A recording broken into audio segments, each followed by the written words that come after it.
না এই দুটো আছে তুলে না তোর নেই চুপে চুপের নেই চিন্তা চুপের আছে এই দুটো নেই চুপে আছে কোথায়?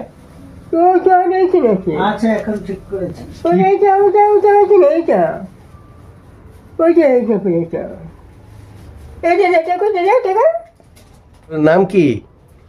জানি না এইটা ও বলবে হ্যাঁ, তুই বলে ও কি বলছিস? যাবো কাটি আচ্ছা, তুই যে ভাষায় কথা বলিস ওটার ভাষাটা কি? ইংরেজি, জার্মানি? এদিকে শোন শোন শোন শোন। এই দাদা কি ভাষায় কথা বললো আপনারা বুঝতে পারলেন কি? এই দাদাকে আমি খুব ভালোবাসি। দাদার নাম আমি জানি না। ছোটবেলা থেকে দাদার সঙ্গে খেলাধুলো করেছি। ক্যাম্পাসের মধ্যে কাজ করতো আর প্রেমবাজারের হসপিটালের কাছে ইনাদের পরিবার থাকে। ইনি স্বর্গীয় ডক্টর সচিন রায় কাকুর বাড়িতে ইনি সেই ছোটবেলা থেকে কাজ করতেন আর এখনও কন্টিনিউ কাজ করেন। ইনার পরিবারের মানুষেরা খুব ভালো।